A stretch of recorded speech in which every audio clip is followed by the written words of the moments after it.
آج کل عام مسلمان پریشانی کا شکار ہے۔ وجہ یہ ہے کہ فتنے بڑھ گئے، فرقے بڑھ گئے۔ ہر بندہ قرآن و حدیث کی بات کرتا ہے، اور المیہ یہ ہے کہ ایک انسان دوسرے کو مسلمان رہنے نہیں دیتا، بلکہ کفر کے، شرک کے، بدعت کے دھڑا دھڑ فتوے لگ رہے۔ اب عام بندہ کیسے جان بچائے؟ جان بچانا تو درکنار، ہر فرقے نے اتنے خول پہن رکھے ہیں اور اتنے چہرے سجا رکھے ہیں اور اتنے لباس زیب تن کیے ہوئے ہیں کہ عام بندہ پہچان نہیں پاتا اپنا کون ہے اور پرایا کون ہے، دوست کون ہے، دشمن کون ہے، سچا کون ہے، جھوٹا کون ہے۔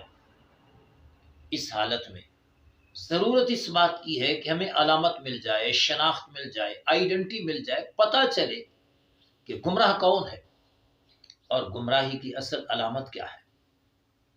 تو علامہ قرطبی رحمۃ اللہ علیہ نے اپنی کتاب تفسیر قرطبی کے اندر اس راز سے پردہ اٹھایا اور یہ مسئلہ حل کر دیا۔ فرمایا جتنے فرقے نبی کریم علیہ السلام کی امت میں بنے ہیں، ان تمام فرق باطلہ میں ایک نقطہ مشترک ہے، اور وہ نقطہ کیا ہے؟ یعادون العلماء ویبغضون الفقہاء، وہ علماء سے عداوت رکھتے ہیں اور فقہاء سے بغض رکھتے ہیں۔ اور یہ بات صرف ان کی کہی ہوئی نہیں ہے، بلکہ اس بات کی تائید حدیث پاک سے بھی ہوتی ہے۔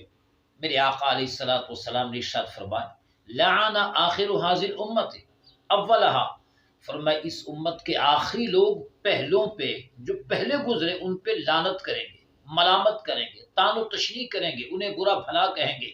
بس اگر اسی نقطے کو پیش نظر رکھا جائے تو ہر گمراہ فرقے کے چہرے سے نقاب اٹھ جائے گا اور لوگوں کے سامنے اس کا اصل چہرہ کھل کے سامنے آئے گا۔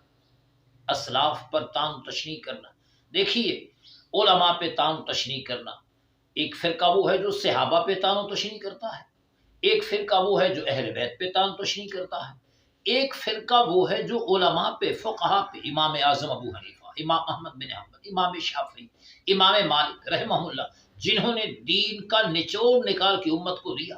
اگر وہ نہ ہوتے کون ڈائریکٹ قرآن سے نماز کا طریقہ نکالتا، کون ڈائریکٹ حدیث سے حج کا طریقہ نکالتا، کون شریعت کے اثر اور رموز بیان کرتا۔ لہٰذا ان گمراہ فرقوں کی پہچان ایک طریقے سے ہو سکتی ہے، دیکھو جہاں بغض علماء ہو، جہاں بغض فقہاء ہو، جہاں اللہ کے نیک بندوں سے دشمنی ہو، سمجھو کہ یہ فرقہ گمراہ ہے، اور تمام گمراہ فرقوں میں یہی قدر مشترک ہے، خواہ وہ جس بھیس میں آئے۔